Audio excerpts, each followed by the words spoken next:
وكل بدعة ضلالة والضلالة في النار. يا أيها الناس اتقوا ربكم الذي خلقكم من نفس واحدة وخلق منها زوجها وبث منهما رجالا كثيرا ونساء واتقوا الله الذي تساءلون به والأرحام إن الله كان عليكم رقيبا. يا أيها الذين آمنوا اتقوا الله حق تقاته ولا تموتن إلا وأنتم مسلمون. يا أيها الذين آمنوا اتقوا الله وقولوا قولا سديدا يصلح لكم أعمالكم ويغفر لكم ذنوبكم ومن يطع الله ورسوله فقد فاز فوزا عظيما. رب اشرح لي صدري ويسر لي أمري واحلل عقدة من لساني يفقهوا قولي. رب زدني علما رب زدني فهما.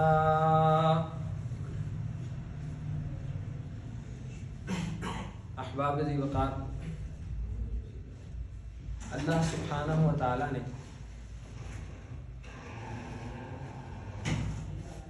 انسان کی لذت کے لیے، ذوق کے لیے بہت ساری اسے جائز سہولیات نوازیاں اور عطا کی ہیں، لیکن ایک حد کے بعد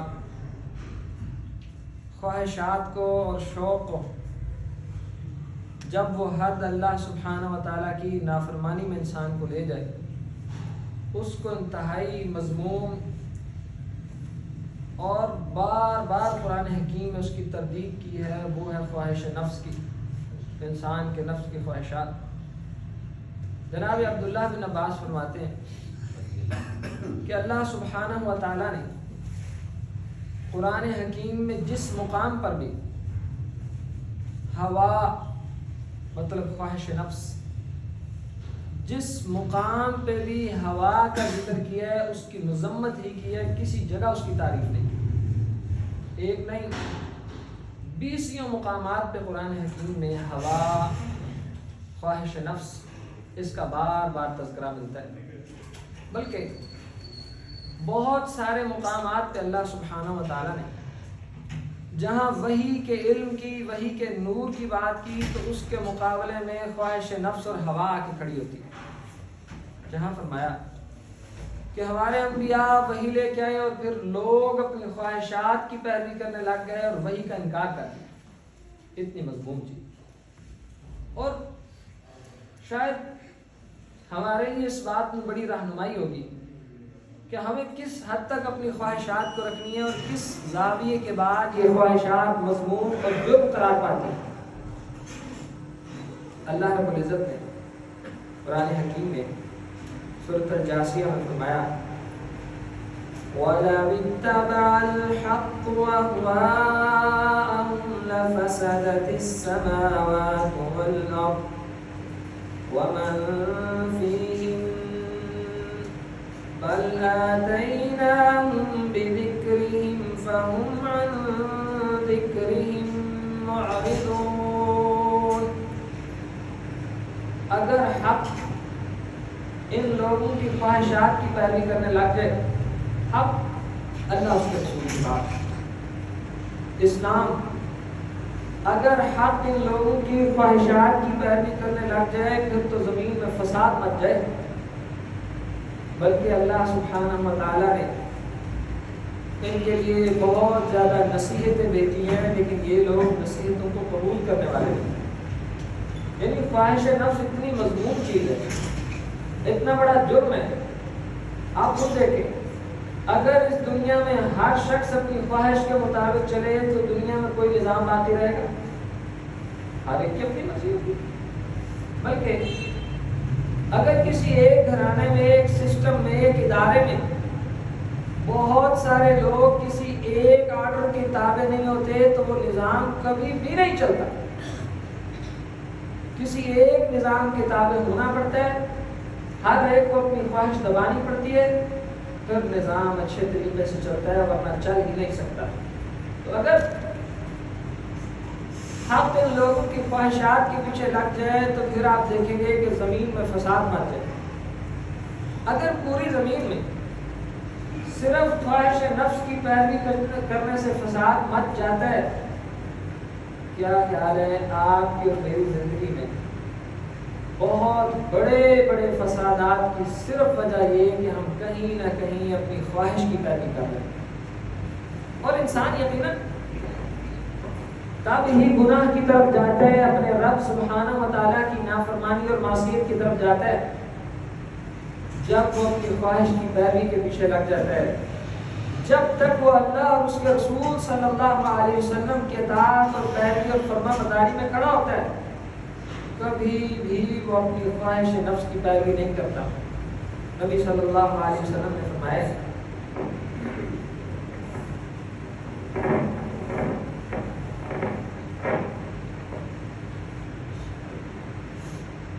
لا يؤمن أحدكم حتى أكون تابعا لما جئت به أو كما قال عليه الصلاة والسلام. تم میں سے کوئی بندہ اس وقت تک مومن ہو ہی نہیں سکتا جب اب تک اپنی ساری خواہشات میرے حکم کے تابع نہ کرے. کا مطلب ہے زمین کا فساد خواہش نفس کی پیروی کی وجہ سے. آپ کے اور میری زندگی میں طرح طرح کے فسادات اپنی خواہشات کی پیروی کے پیچھے لگنے کی وجہ سے. اور اگر کوئی مومن بننا چاہتا ہے اس کو چاہیے کہ وہ اپنے سارے شوق، اپنی ساری خواہشات، سارے ذوق اللہ کے نبی صلی اللہ علیہ وسلم کی اطاعت میں ڈال دے. پھر جو اللہ کے رسول حکم دے بس وہی اس کا شوق ہونا چاہیے. اچھا پھر اللہ رب العزت نے پیدا کیوں کیا؟ کیوں انسان کا نفس خواہش کرتا ہے؟ کیوں طرح طرح کی چیزوں کی لذت اس کے دل میں موجود ہے؟ سورۃ آل عمران کے شروع میں زُيِّنَ لِلنَّاسِ حُبُّ الشَّهَوَاتِ مِنَ النِّسَاءِ وَالْبَنِينَ.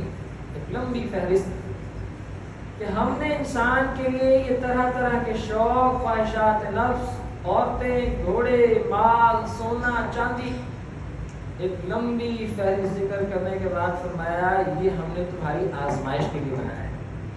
یہی تو امتحان ہے. دیکھیں اگر کسی انسان کا گناہ کرنے کو دل ہی نہ کرے تو پھر امتحان کس بات کا؟ پھر انسان تو نہ ہوئے سب فرشتے ہوئے. لا يعصون اللہ ما امرهم ويفعلون ما يؤمرون. فرشتے اپنے رب سبحانہ و تعالی کی نافرمانی نہیں کرتے، انسان کرتا ہے. اور انسان کے پاس اختیار ہے اس لیے کرتا ہے. اگر انسان سے یہ اختیار چھین لیا جاتا، کوئی بھی زمین میں اللہ کا نام فرمان نہ ہوتا. اب انسان کے دل میں یہ خواہش نفس جیسی ایک آزمائش ڈال دی گئی اور ساتھ فرمایا کہ دھیان کرنا، خواہشات کے پیچھے نہ لگ جانا، اپنے رب کی فرما برداری کرنا، اللہ اس کے رسول کی بات ماننا. اب یہ اس امتحان میں 24 گھنٹے آپ اور میں 24 گھنٹے یا اپنے اللہ کی فرما برداری میں ہوتے ہیں یا اپنے نفس کی فرما برداری میں، کوئی تیسری حالت نہیں. ابن قیم رحمہ اللہ علیہ بلا شبہ یہ جو بڑے بڑے نام ہیں یہ اس لیے ذکر کیے جاتے ہیں تاکہ ہمارے دل میں ان سے محبت پیدا ہو اور واقفیت پیدا ہو. روحانیت کے امام ہیں. آپ نے بھی یہی فرمایا کہ زمین پہ لوگوں کی 2 ہی بنیادی اقسام ہوتی ہیں، یا اللہ سبحانہ و تعالیٰ کی اطاعت اور فرما برداری کرنے والا یا اپنے نفس کی بات ماننے والا. کوئی تیسری حالت نہیں ہوتی. اور نبی صلی اللہ علیہ وسلم نے فرمایا لوگوں 3 ہلاک کر دینے والی چیزوں سے بچو. 3 موبقات یعنی مہلکات. 3 ایسے جرموں سے بچو کہ جو انسان کو ہلاک کر کے رکھ دیتے، تباہ و برباد کر کے رکھ دیتے. اگر ان تین چیزوں کے پیچھے انسان لگ جائے تو نہ اس کا دین سلامت رہتا ہے، نہ اس کی دنیا سلامت رہتی ہے، نہ اس کی عزت سلامت رہتی ہے۔ اور ان میں سے ایک ہلاک کر دینے والی چیز ہوم متبع، ایسی خواہش جس کے پیچھے انسان اندھا دھند بھاگ پڑتا، یہ خواہش انسان کو برباد دیتی۔ اب جب خواہش کی پیروی نہیں کرنی، اس سے بچنا ہے، اس کو روکنا ہے، اس کو اپنے تابع کرنا ہے، اس کو اپنی اوقات میں رکھنا ہے، اس کو اللہ اس کے رسول کی فرما برداری کا سبق پڑھانا ہے۔ اگر کوئی یہ کام کر لے، نبی صلی اللہ علیہ وسلم نے فرمایا لوگوں تم میں سے ہر شخص کے ساتھ شیطان ہوتا ہے اور فرشتہ بھی ہوتا ہے۔ فرمایا اللہ کے پیارے حبیب صلی اللہ علیہ وسلم کیا آپ کے ساتھ بھی ہوتا ہے شیطان؟ فرمایا ہاں میرے ساتھ بھی ہے، لیکن میں نے اپنے اللہ کی فرما برداری اور اطاعت کر کر کے اس کو ایسے تھکا دیا ہے جیسے کوئی گھڑ سوار اپنے گھوڑے کو دوڑا کے تھکا دیتا ہے۔ اور ہم میں سے بھی ہر شخص کے ساتھ شیطان بھی ہے، اس کا نفس بھی ہے اور فرشتہ بھی ہے۔ اب کسی کا نفس، کسی کا خواہش اس کو زیادہ شوق دلاتی ہے، گناہ کی طرف رغبت دلاتی ہے، اور کسی کا کم اس کو شوق دلاتی ہے اور کم رغبت دلاتی ہے۔ اس کا کیا معاملہ ہے؟ جو اپنے نفس کی ایک بات مانتا ہے پھر اگلی 10 باتیں نفس اس سے خود منواتا ہے۔ جو اپنے نفس کو ایک بات پہ بریک لگاتا ہے اور روکتا ہے اپنی خواہش کو کہ نہیں یہ کرنے کا کام نہیں ہے، پھر دوسری دفعہ وہ خواہش وہ نفس اس کے سامنے کوئی شوق رکھنے سے ہچکچاتا اور ڈرتا ہے کہ یہ میری ماننے والا نہیں۔ تو ایک مسلمان کے لیے سادہ سا قاعدہ ہے۔ جناب عمر رضی اللہ عنہ نے حضرت جابر کو دیکھا، صحابہ کرام اپنے دین کے متعلق اس قدر حریص تھے کہ آپ صحابہ کرام رضی اللہ عنہما نے حرام چیزوں کے سامنے حلال کی باڑ لگا رکھی۔ یعنی حرام تک پہنچنے سے پہلے انسان کو کتنے حلال کام کرنے پڑے اور ان حلال کاموں کو حرام کے درمیان رکاوٹ بنا رکھا تھا۔ اور ہم کبھی باؤنڈری پہ کھیل رہے ہوتے ہیں اور پھر کنارے پہ کھیلنے والے کا خطرہ ہوتا ہے کہ گناہ میں پڑ جاتا ہے۔ حضرت عمر نے رضی اللہ عنہ جناب جابر کو دیکھا رضی اللہ عنہ، پوچھا جابر کدھر جا رہے ہو؟ فرمانے لگے امیر المومنین گوشت لینے جا رہا ہوں۔ اب گوشت کے متعلق خود حضرت عمر رضی اللہ عنہ کا قول ہے لوگوں گوشت کھایا کرو، اس سے عقل سلامت رہتی ہے اور ذہانت میں اضافہ ہوتا ہے۔ اور نبی صلی اللہ علیہ وسلم کے بکری کے بہت سارے ذوق اور شوق کے متعلق آتا ہے کہ آپ کو یہ حصہ پسند تھا، یہ حصہ پسند تھا، لیکن یہ کیا معاملہ ہے؟ صرف ہماری سمجھنے کی بات۔ اب حضرت عمر نے جابر رضی اللہ عنہ کو دیکھا، کہاں جا رہے ہو جابر؟ فرمانے لگے کہ گوشت لینے جا رہا ہوں۔ کہنے لگے جابر جس چیز کا دل کرتا ہے اس کو لینے چلے جاتے ہیں۔ اس میں سبق ہے ہمارے لیے، ہر چیز جو انسان کا دل خواہش کرے وہ لینے کے لیے نہیں ہوتی۔ مسلمان کو چاہیے حرام کی بات نہیں کر رہا، اپنی تربیت کرنے کی خاطر، اپنے نفس کو قابو میں رکھنے کی خاطر، اپنی خواہشات کو لگام ڈالنے کی خاطر ایک مسلمان کو چاہیے کہ کتنی جائز خواہشات اس لیے چھوڑ دے کہ ذرا نفس کنٹرول میں رہے۔ آج اچھا پہننے کو دل کر رہا ہے نہ پہنے، روز تو پہنتے ہو۔ اور سلف صالحین میں یہ طریقہ رائج تھا کہ کپڑے استری کرنے کا رواج درست ہے، اچھا ہے۔ کبھی وہ بغیر کنگھی کے آ جایا کرتے تھے، اور نبی صلی اللہ علیہ وسلم سے بھی روزانہ کنگھی ثابت نہیں ہے۔ اس کے پیچھے کوئی جبر اور سختی نہیں ہے، اس کے پیچھے ایک بڑی حکمت یہ ہے کہ انسان اتنا ہی بالوں میں، اتنا ہی کپڑے میں، اتنا ہی کھانے میں، یعنی کہ اپنی خواہشات میں اتنا ہی نہ کھو جائے کہ بال ہی سنوارتا رہ جائے، کپڑے ہی بناتا رہ جائے اور کھانے کے ذوق ہی پورا کرتا رہ جائے۔ اب جو حلال ذوق اتنے زیادہ بڑھا لے گا، این ممکن ہے کہ یہ خواہشات اتنی زور آور ہو جائیں کہ جیسے بکھرا ہوا گھوڑا ہوتا ہے، پھر یہ اس کو بٹھا کے حرام میں دھکیل دے گا اور یہ روک نہیں سکے گا اس کو۔ روزے کا مطلب کیا ہے؟ روکنا۔ روزے کا مطلب روکنا۔ اور کتاب و سنت میں زہد کے ساتھ ایک لفظ استعمال ہوتا ہے ورع. ورع کا مطلب ہے روکنا، بچنا، یعنی جائز چیزوں سے بچنا، جائز چیزوں سے بچنا، صرف اس لیے کہ تاکہ میں اپنی خواہشات کا غلام نہ بن جاؤں. اور اگر کوئی بندہ یہ کام نہ کر سکے پھر معاملہ اتنا شدید ہو جاتا ہے. اگر کسی کو یہ معاملہ سمجھ نہ آ سکے پھر بات اتنی شدید ہو جاتی ہے کہ کبھی کبھی اپنی صرف ان چھوٹی چھوٹی خواہشات کی وجہ سے انسان اپنے ایمان سے ہاتھ دھو بیٹھتا ہے. اتنا معاملہ شدید. اور اس میں والدین کے لیے بالخصوص ایک بڑی نصیحت اور پیغام ہے کہ بچوں کی بھی ہر خواہش پوری کرنے والی نہیں ہوتی، کیونکہ ہم سمجھتے ہیں زندگی کا سارا حصہ شکر پہ مبنی نہیں ہے. بہت بڑی زندگی صبر کا نام ہے. جب ہم اپنے اختیار سے اپنے چھوٹوں کو، اپنے بچوں کو صبر سکھاتے ہیں پھر وہ عظیم انسان بنتے ہیں. ان کو یہ طریقہ بھی پتہ چلتا ہے کبھی زندگی میں محرومی بھی برداشت کرنی پڑتی ہے، کبھی خواہشات کو کنٹرول بھی کرنا پڑتا ہے، کبھی اپنی لذت کی چیزیں چھوڑنی بھی پڑتی ہیں. اور ہم سمجھتے ہیں کہ یہی زندگی ہے. اور جو یہ سعادت نہ حاصل کر سکے پھر عین ممکن ہے کہ اس کی خواہش اس سے اس کا دین اور اسلام چھین لے. سورۃ الجاثیہ میں 26ویں پارہ میں اللہ رب العزت نے ایک شخص کی مثال بیان کرتے ہوئے فرمایا أَفَرَأَيْتَ مَنِ اتَّخَذَ إِلَٰهَهُ هَوَاهُ. کیا آپ نے اس شخص کو دیکھا ہے کہ جس کا رب اللہ سبحانہ و تعالیٰ نہیں ہے، اس کا رب اس کی خواہش ہے. وَأَضَلَّهُ اللَّهُ عَلَىٰ عِلْمٍ. اب یہ جس نے، حالانکہ سب کا رب تو اللہ سبحانہ و تعالیٰ، اس نے اپنی خواہشات کی ایسی عادت بگاڑی کہ اب یہ خواہشات کو کنٹرول نہیں کرتا بلکہ خواہشات اس کو کنٹرول کرتی ہیں. أَفَرَأَيْتَ مَنِ اتَّخَذَ إِلَٰهَهُ هَوَاهُ. آپ نے دیکھا اس بندے کی طرف جس نے خواہشات کو رب بنا رکھا ہے. یہ کام کیوں کیا؟ بس دل چاہتا. ایسا کیوں کیا؟ آج دل نے کہا کہ کچھ اچھا ہونا چاہیے. آپ کا سارا نظام آپ کے دل کے کہنے پہ چلتا ہے اور دل خواہشات کا آتی ہے. اگر اس میں تقویٰ ہوتا تو تقوی والا دل اتنی خواہشات پیدا ہی نہیں کرتا. جناب عائشہ صدیقہ رضی اللہ عنہ کو حضرت امیر معاویہ رضی اللہ عنہ نے 80,000 درہم تحفہ بھیجے اور خادمہ کہنے لگی کہ ماں جی آج گوشت بنا لیتے ہیں.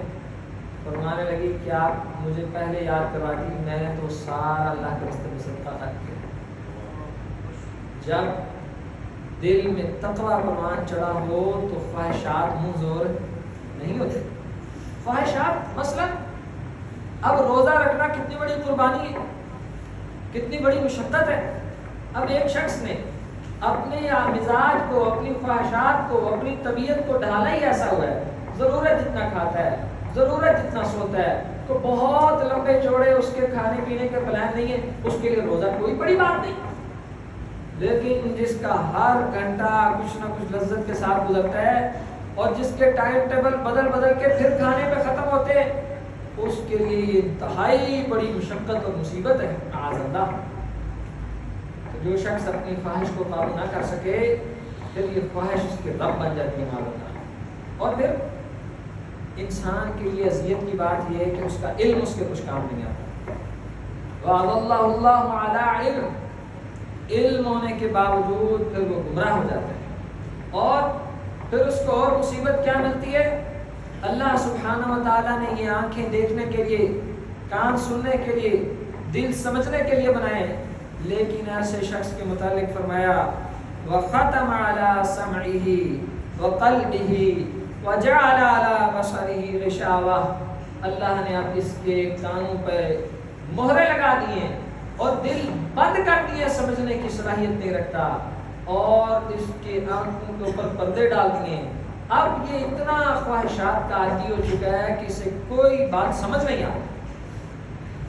وَلَٰكِن تَعْمَى الْقُلُوبُ الَّتِي فِي الصُّدُورِ فَإِنَّهَا لَا تَعْمَى الْأَبْصَارُ. لوگوں آنکھیں اندھی نہیں ہوتی، کیا سنا؟ آنکھیں اندھی نہیں ہوتی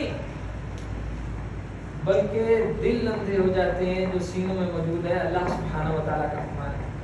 یعنی انسان کی ظاہری طور پہ آنکھیں دیکھ رہی ہوتی ہیں، کان سن رہے ہوتے ہیں، لیکن آخرت کی بات، ہدایت کی بات، دین کی بات، اس کے لیے سمجھنا، سیکھنا، سننا انتہائی مشکل ہو جاتا ہے، کیونکہ یہ اپنی خواہشات کی پیروی کرتا ہے، اللہ اس کے رسول کی پیروی کی عادت نہیں ہے اسے۔ اور اللہ رب العزت سے پناہ مانگنی چاہیے۔ ابن قیم رحمہ اللہ نے لکھا ہے کہ انسان کے گناہ کے بڑے سٹیجز ہوتے ہیں۔ شروع میں انسان کو گناہ اذیت دیتا ہے، پھر گناہ لذت دیتا ہے، اور پھر وہ لذت عادت بن جاتی ہے، پھر ایسی مصیبت میں شکار ہو جاتا ہے کہ وہ عادت بھی بن جاتی ہے، لیکن اس عادت سے کوئی لذت بھی نہیں آتی اور گناہ بھی نہیں چھوڑ سکتا۔ یہ ہے کہ جب دل پہ پردے ڈالے کہ اب ہوتا یہ نا کہ گناہ کا کوئی فائدہ ہو، اور ایک ظاہری فائدہ گناہ کی لذت ہوتی ہے، اور سوچیں کہ اگر گناہ لذت بھی نہ دے اور پھر بھی بندہ نہ چھوڑ سکے، کتنا بڑا بد نصیب ہے یہ۔ خواہشات کی پیروی انسان سے اللہ کی توفیق چھین لیتی ہے، یہ ایک نقصان ہے خواہشات۔ نبی صلی اللہ علیہ وسلم نے فرمایا، دیکھیں سچ بولنا اللہ اس کے رسول کی فرمانبرداری کرنا۔ انسان کا کئی دفعہ دل چاہ رہا ہوتا ہے، خواہش چاہ رہی ہوتی ہے کہ اس موقع پہ جھوٹ بول کے معاملہ رفع دفع کیا جائے، لیکن وہ اللہ اور اس کے رسول کی فرمانبرداری میں جھوٹ نہیں بولتا، سچ سے کام لیتا ہے۔ اگر اس کے مخالف وہ جھوٹ سے کام لے اور بار بار اپنی خواہش کی مانتے ہوئے ایک جھوٹ، دوسرا جھوٹ، تیسرا جھوٹ، نبی صلی اللہ علیہ وسلم نے فرمایا حتی یکتب عند اللہ کذاب، ایک وقت آتا ہے گناہ کر کر کے، جھوٹ بول بول کے، جھوٹ کی عادت بنا بنا کے ابھی اللہ کے ہاں کذاب لکھ دیا جاتا ہے۔ سوچیں جو اللہ کے ہاں کذاب لکھا ہوگا پھر اسے سچ کی توفیق ہوگی؟ یہ اتنی بدترین حالت میں انسان گر جاتا ہے۔ اللہ تعالیٰ سے بہت زیادہ پناہ اور عافیت مانگنی چاہیے، اور جہاں آپ کو نظر آئے کہ یہاں میں تو اپنی خواہش کی پیروی کے پیچھے جا رہا ہوں، جہاں آپ کو نظر آئے کہ یہاں تو میں اپنے شوق کے پیچھے جا رہا ہوں، جہاں آپ کو نظر آئے یہاں میں نے یہ نہیں سوچا کہ اللہ اس کے رسول صلی اللہ علیہ وسلم کا کیا حکم ہے، ایک لمحے کے لیے ٹھہریں اور سوچیں کہ یہ خواہش کی پیروی تو دنیا میں فساد کا نام ہے، یہ خواہش کی پیروی تو اللہ کی توفیق چھین لیتی ہے، یہ خواہش کی پیروی تو اللہ کے ہاں انسان کو پکا پکا کذاب لکھ دیتا ہے۔ پھر اس انسان کے لیے نیکی انتہائی مشکل اور کسی حد تک ناممکن ہو جاتی ہے، جب تک کہ سچی توبہ سے کام کرے۔ اور یاد رکھیں، ایک آپ اور ہم انسانوں کی ظاہری عزت، ایک انسان کے نفس کا، اس کے ضمیر کا وقار ہوتا ہے، بہت خوبصورت بات ہے۔ ہر شخص کا ایک ذاتی وقار ہوتا ہے، اور انسان جتنا مومن بنتا جاتا ہے وہ اپنے وقار کو سمجھتا جاتا ہے کہ اللہ نے میری عزت رکھی، اور یہ وقار صرف اس بندے کا ہوتا ہے جو اپنے اللہ سے ڈرنے والا ہے۔ جب انسان اپنی خواہش کی پیروی کے پیچھے لگتا ہے تو اس کا دل کا وقار، جیسے اردو میں کہتے ہیں مروت کا ترجمہ ہے وقار کا، اس کی عزت نفس، اس کا وقار، جسے دل کا اطمینان بھی کہہ سکتے ہیں، انسان سے یہ عظیم ترین نعمت چھن جاتی ہے اس کی خواہشات کی پیروی کرنے کی وجہ سے۔ ہوتا یہ اب ایک انسان نے اپنے نفس کی پیروی کی اور ساری دنیا کو جھوٹ بول بول کے مطمئن کر لیا، بتائیں کیا اس کا جھوٹ پوری دنیا کو مطمئن کر سکتا ہے، اس کا دل مطمئن کر سکتا ہے؟ یہ وہ اذیت ہے جس کا انسان شکار ہو جاتا ہے۔ اب اس کا دل خود اسے کوس رہا ہے، بار بار اس پہ کڑ رہا ہے، اور اسے تکلیف اور اذیت ہو رہی ہے، اور مصیبت اور مشقت اس کے لیے بنی ہوئی ہے۔ اب اس کے لیے گھٹن کا سامان ہے، اور یہ اس انسان کو عذاب دیا گیا اللہ سبحانہ و تعالیٰ کی طرف سے کہ اس نے اپنے خواہشات کی پیروی کی۔ اب وہ اپنے آپ سے بھی تنگ پھر رہے، لیکن ظاہری طور پہ کتنے ہنستے مسکراتے، لیکن ان کے دل اس گھٹن کا شکار ہوتے ہیں۔ اسی کو آپ اور ہم عام زبان میں کہتے ہیں الا بذکر اللہ تطمئن القلوب، دلوں کا سکون اللہ کے ذکر سے ملتا ہے۔ نیکی، نبی صلی اللہ علیہ وسلم نے فرمایا الصدق ینجی والکذب یہلک، سچائی انسان کو نجات دے دیتی ہے، دنیا کے معاملات سے بھی نجات، اور یہ جو انسان نے اپنے آپ کو ملامت کرنا تھا، اپنا وقار خراب کرنا تھا، بار بار اپنے آپ کو کوسنا تھا کہ تو نے جھوٹ بول کے دھوکہ کیا، اچھا نہیں کیا، برا کیا، یہ سچ اتنی عظیم نعمت ہے کہ انسان کو اس مصیبت اور مشقت سے نکال لیتا ہے۔ امام شافعی رحمہ اللہ علیہ، آپ تصور کریں کہ یہ اللہ کے وہ بندے تھے جو نیکی اور تقوی میں کس مقام پہ فائز ہوں گے، جو اپنے دل، اپنے نفس، اپنے ایمان، اپنے تقوی کو اتنے اچھے انداز سے سمجھنے والے تھے۔ امام صاحب فرمایا کرتے تھے اگر مجھے پتہ لگے کہ ٹھنڈا پانی میری مروت اور میرے وقار کو خراب کرتا ہے تو میں ٹھنڈا پانی بھی نہ پیا کروں، یعنی عادت بنایا کروں کہ خواہش نہ پیدا ہو ٹھنڈا پانی پینے کی، لیکن یہ خراب نہیں کرتا۔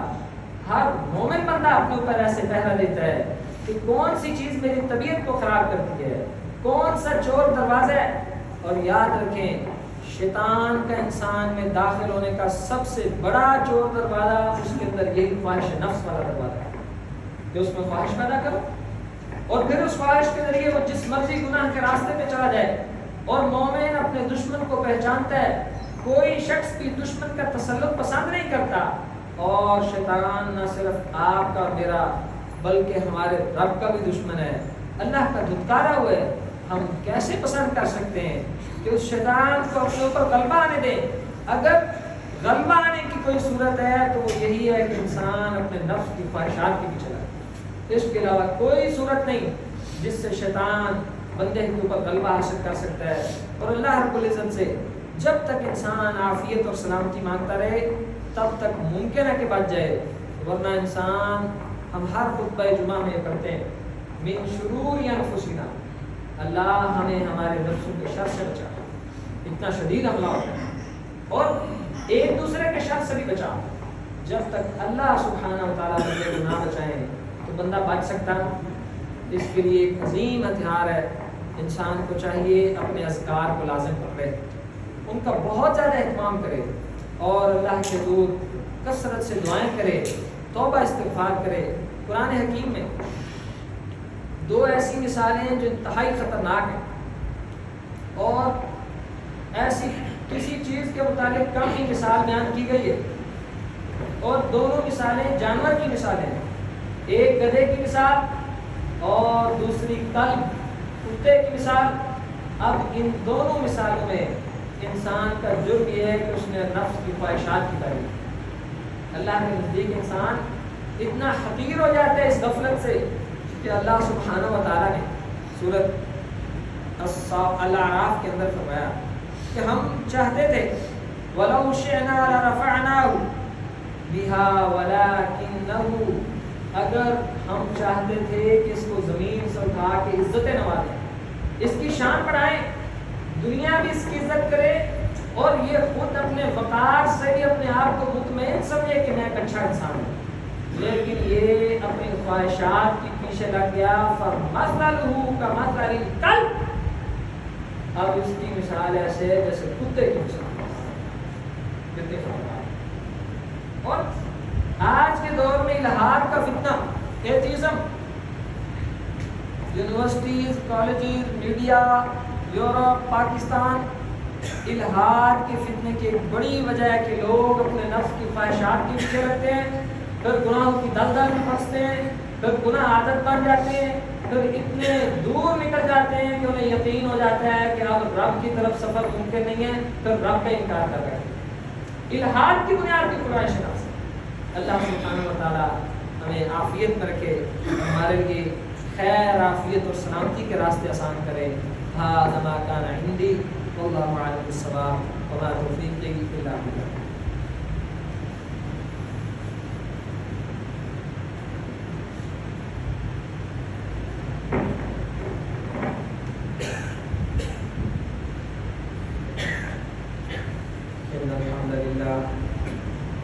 نحمده ونستعينه ونستغفره ونعوذ بالله من شرور أنفسنا ومن سيئات أعمالنا، من يهده الله فلا مضل له ومن يضلل فلا هادي له، ونشهد أن لا إله إلا الله وحده لا شريك له ونشهد أن محمدا عبده ورسوله.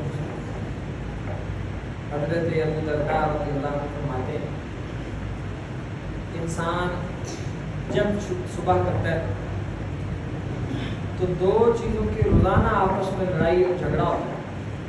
حضرت ابو درداء صحابہ کرام سے اپنے علم، حکمت اور بصیرت اور اپنے سنہری اقوال کی وجہ سے انتہائی معروف صحابی. جب انسان صبح کرتا ہے تو ہر صبح دو چیزوں کی آپس میں لڑائی ہوتی ہے. ایک اس کی عقل سلیم اور دوسری اس کے نفس کی خواہشات.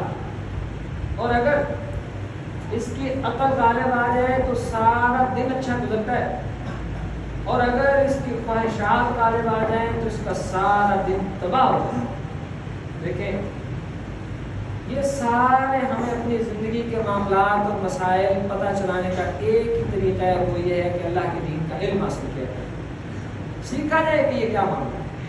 اب عقل کے متعلق نبی صلی اللہ علیہ وسلم نے فرمایا کہ عقل مند وہ ہے جو اپنے آپ کو گناہوں سے بچاتا ہے. دنیا کا کوئی عقل مند ایسا نہیں ہے جو یہ کہے کہ دشمن کا غلبہ اچھا ہوتا ہے.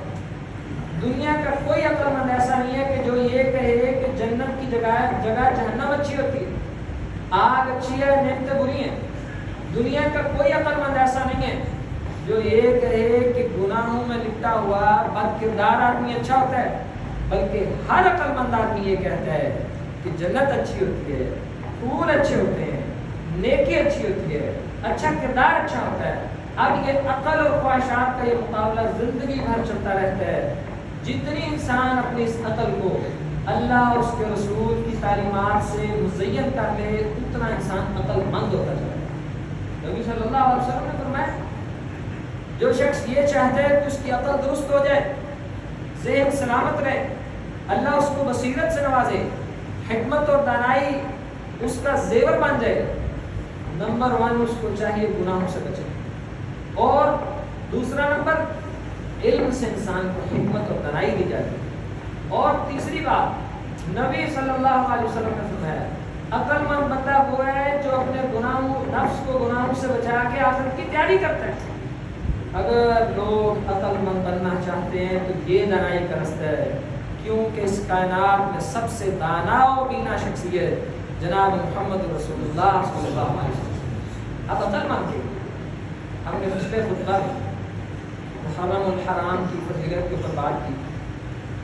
کم از کم 18 احادیث اور روایات اور آیات مبارکہ اس بات پر دلیل تھی کہ محرم رمضان کے بعد روزے رکھنے کے حوالے سے سب سے افضل ترین ہے پورا محرم.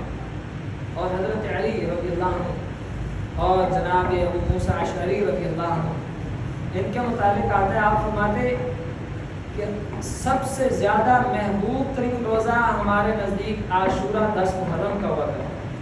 حضرت عائشہ فرماتی ہے رمضان کے بعد اور کسی روایت میں ذوالحجہ کے بعد ہمارے نزدیک سب سے افضل ترین روزہ محرم الحرام کے عاشورہ کا ہوا.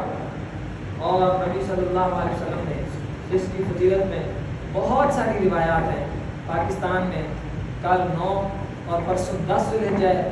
ایک اہل علم کا اختلاف ہے، اس کا بہترین راستہ ہے کہ آپ 9 اور 10 کا روزہ رکھیں، کیونکہ محرم تو سارا روزوں کا مہینہ ہے. اب عقل مند کے لیے اپنے نفس کو قابو کرنے کے لیے اللہ کی فرما برداری کی پریکٹس کرنے کے لیے یہ سب سے بہترین طریقہ ہے. اللہ تعالی ہمارے لیے خیر کے راستے آسان کرے. اللهم اعز الاسلام والمسلمين، اللهم اذل الشرك والمشركين، اللهم دمر اعداءك واعداء الدين، اللهم انجنا اخوان المسجونين من السجن الكفار، اللهم اشف مرضنا